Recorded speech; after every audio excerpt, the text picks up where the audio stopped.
Hey guys, Dr. Berg here. I have another really awesome Skype for you. This is Shane Jones. So welcome, Shane. Thanks, Dr. Berg. Thanks for doing this. Hey, why don't you just dive in and tell us a little bit about your story of what happened, your struggles, and then how you kind of overcame them over time. Sure, yeah. So I've struggled with my weight pretty much my entire life. I grew up in a Filipino household, so that meant a lot of rice, a lot of starches, a lot of desserts, a lot of like sweetly marinated meats. And I grew up, learning that, you had to finish everything on your plate. And so I think all of that, sort of predisposed me to gain weight when I was a kid. And so I pretty much just gained weight up until about high school. And I think when I hit high school, because I became involved in a lot of high intensity sports and a lot of running, that the weight sort of plateaued. And then As a little kid, were you overweight, or did you start gaining weight like when you got into high school? no, so I've been gaining weight. I was big when I was like 4 or 5, and then I just got bigger until I reached high school, sort of plateaued doing some sports. And then it wasn't until after college that I started ballooning up again when the activity sort of dwindled. So now, do you have any brothers or sisters? Yeah, I have a few. Did they, were they overweight when they were 5 and 6 too? So it's two of us were overweight when we were kids, and then the other two were like sort of skinny the whole time. So it was just kind of half-half. This is interesting, and I'm going to talk about this because every time, I talk to people that have been overweight their whole life, I'm always interested what age. So can you tell me what age? Was it at 5 or was it at 4? Was it at 3? Did you start to notice in your pictures you started gaining weight? Probably 4, and that was like about the same with my youngest sister too. Okay. So now the question is, it's not normal for a little kid to gain weight unless there's something that happened. Was there anything that happened, for example? Did you have asthma or any type of things where your parents gave you medication, steroids for that? Was there anything like that? I'm not sure for me, but my youngest sister, she has asthma, and she also takes when she has autism, so she took like Abilify and like just medications that made her more lethargic and hungry. So I think that for her weight gain was much more rapid than mine, just because she had those medications too. Was there anything when you were 3 or 4 years old, like tonsillectomy and sinus issues, throat infections, anything like that? Oh, I got my tonsils taken out pretty early, but I'm not sure if it was that early. But yeah, I did get my tonsils taken out when I was a kid. Okay. Was there anything else that you recall that occurred just before you started gaining weight? Not that I can remember. Okay. With other people, when I interview them, definitely when they have the tonsils removed or have some type of virus or something, somehow that seems to affect the metabolism. That can do it as well. But for you, you're not sure, but you should keep looking at it, maybe ask your parents, was there anything that happened? It would be just interesting to find out. Right. One client I had, she's tried everything to lose weight. I'm talking everything.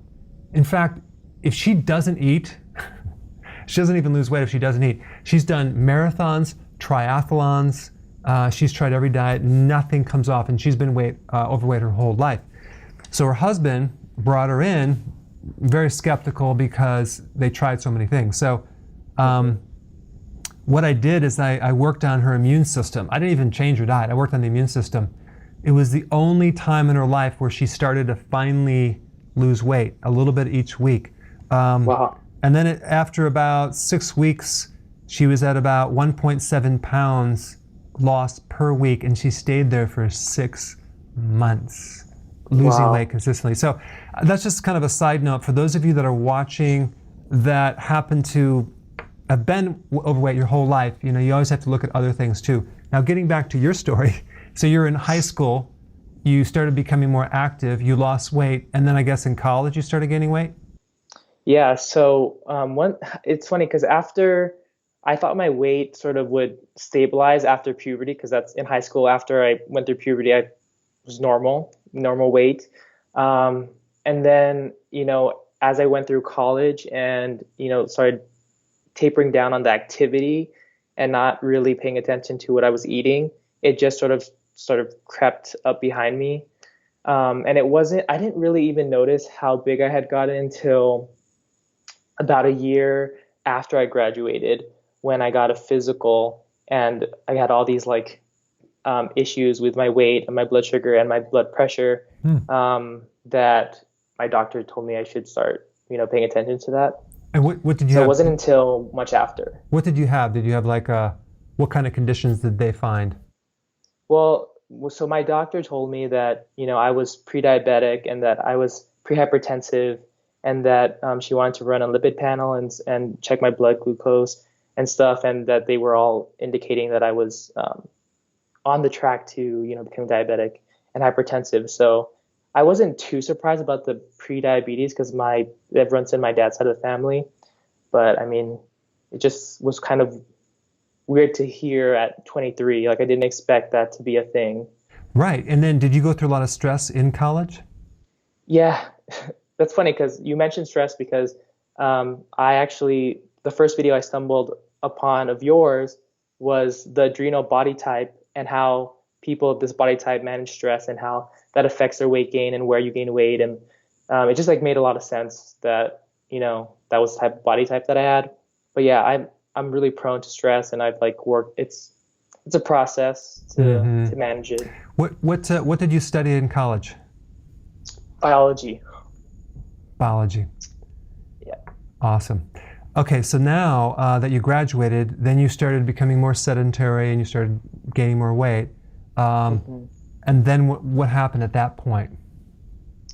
Yeah, so there was an event with that one of my younger sisters, she played volleyball, and then we had a sort of like a gathering afterward, and there were like all these games at the park, and like I couldn't, like my right knee gave out, and I just felt really weird, like why, like I guess I haven't been used to running for a while, and I felt really out of shape, and I was like maybe it's because of all the weight that I'd become sort of my mobility has, taken a turn. And then so at that point I figured I should start losing weight because I didn't want my mobility to be even more hindered by the weight. How much did you weigh? So that's when it started. What did you weigh at that point, at your peak? 244. Okay, and how tall are you? I'm 5'10". Okay. And in college I weighed when I was in shape, I'd say like 175 or Got so. it. Wow. Yeah. And where did you hold the weight? Mainly around my gut and my like thighs. So just kind of in the middle section, pretty much. Yeah. Wow. Okay, so you're at your peak, you're over 200 pounds, and what happened at that point? So it was really weird because so throughout my life, I've tried lots of different diets per se, and they work to some extent, and then I gain them back. So I was really worried about going on another crash diet because I knew enough that wasn't going to be the solution. So I wanted some kind of lifestyle change that would help me manage my weight, and I wasn't really concerned with how fast or how long it would take to get there. So the first thing I did was just take it easy. I tried making easy lifestyle changes that would be easy to make so then I could make them long term. So, instead of eating out like 5 or 6 times a week like I was doing, cut it down. So I tried doing that kind of stuff. And then I stumbled at this point when I was doing the lifestyle changes, I did stumble upon keto, but the science made sense to me. There was a fear that eating more fat to me, because I was so big already, was not going to be in my best interest. So it wasn't because the science didn't make sense. It was because I just had a fear that I would gain more weight and I was already overweight and that would be counterproductive to what I wanted. So I held off on keto for a while, found intermittent fasting, and I actually did intermittent fasting first. It just made a little bit more sense to me at that point. Lost some weight, then after a month, I kind of stalled. And then at that point, I figured I would try keto. And keto was really hard for me. It took me probably like 2 or 3 weeks to fully have all the meals in my day to be keto. I felt like my body just really needed carbs all the time, so I had to wean myself off. It took a while. Wow. So did you, so you started working this out, and then at that point, did you find my videos, or was it after that you found? No, yeah. So I found your videos before, and I didn't start doing keto until intermittent fasting sort of plateaued me, if that makes sense. Yeah. So then I tried keto, and I've been on keto since. So it's been like 6, 7 months. Wow. Yeah.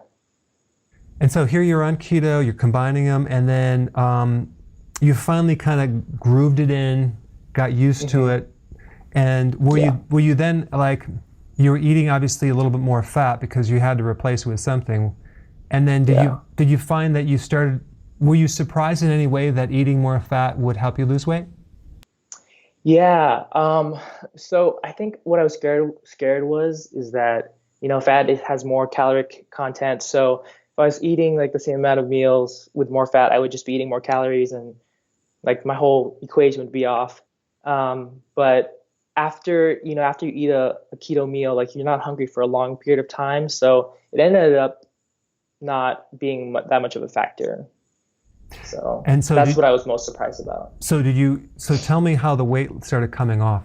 Did it come off gradually? Right. So I think once I started keto, the weight came down. It was like kind of fast, like in a downward slope, and now it's pretty gradual, like staying at the same point. So I think the first month I did keto, I dropped like 15 pounds. And then after that, it's been pretty steady.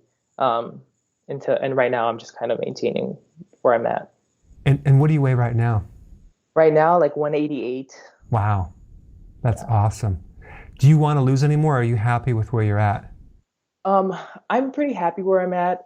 Like all of the markers that, the triglycerides and high blood pressure and everything is in normal ranges now. So that was my main goal. And I think the best part about keto is that it doesn't feel like a diet to me at this point. It's more like a lifestyle. So, I mean, I'm happy where I'm at. I have no health need to get any lower, but so the whole pre-diabetic thing, all that stuff has improved?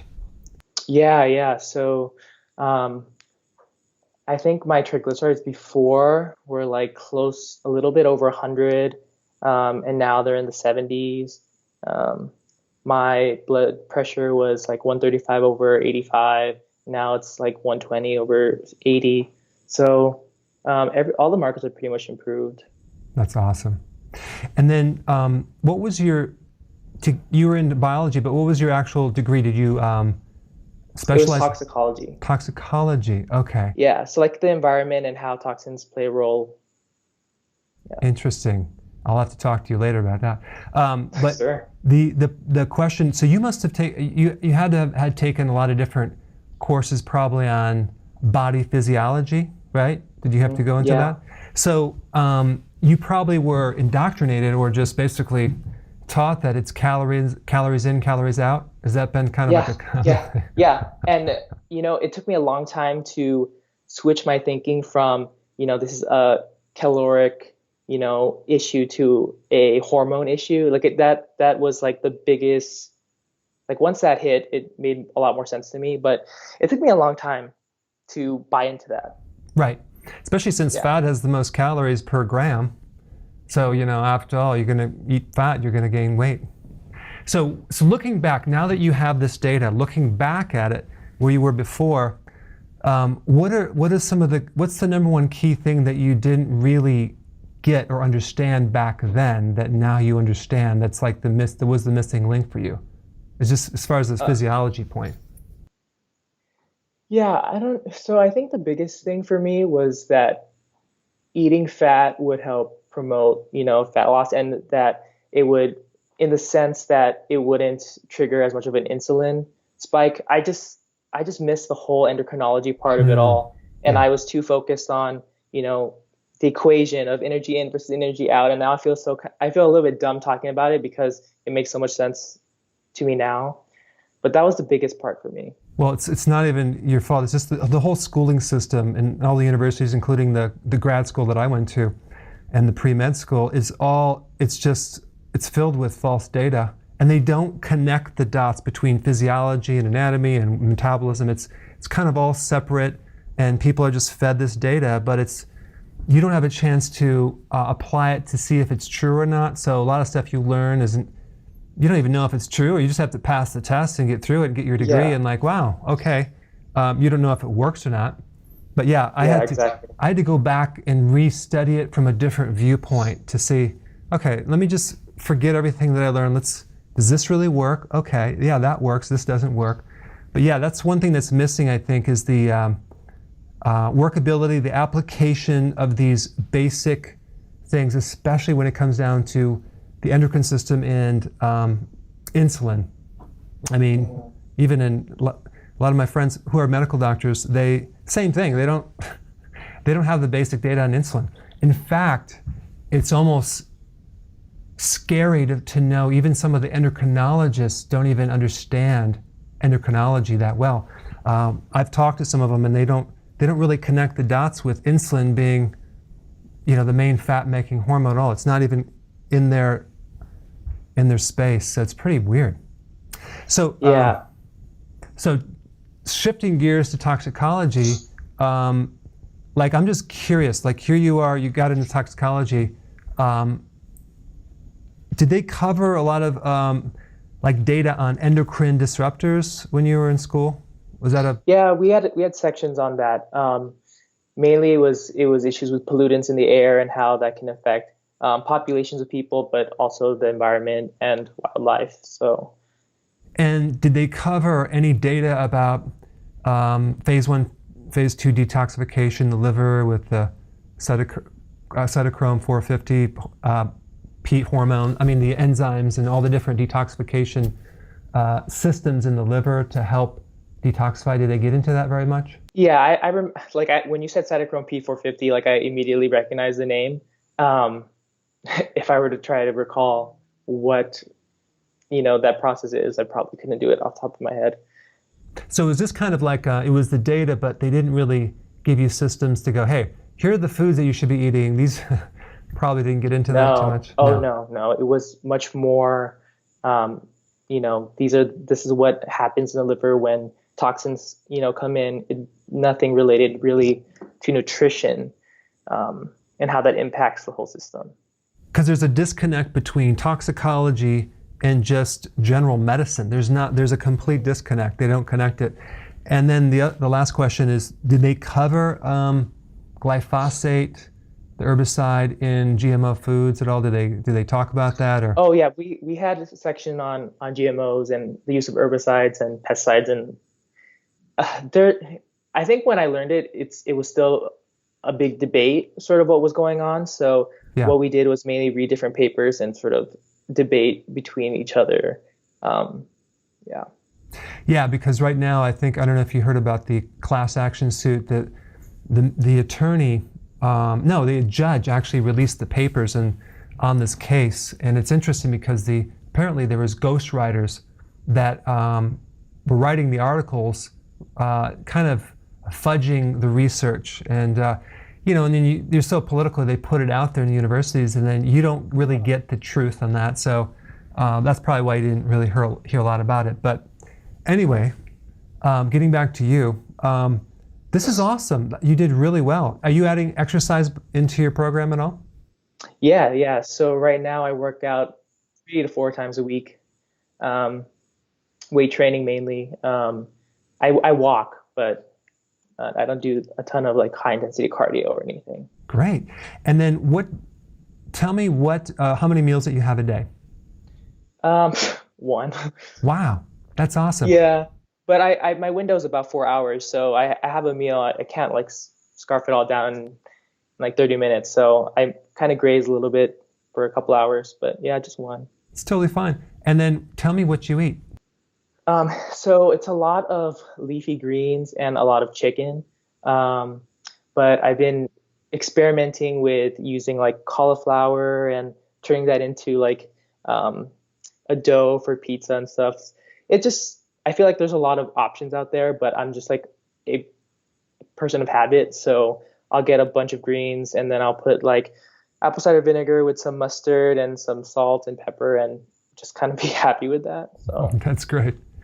That's awesome, Shane. I think you've done really well. And I think pretty much almost every single one of my Skype interviews so far, everyone has been on a 1 meal a day, which is kind of surprising.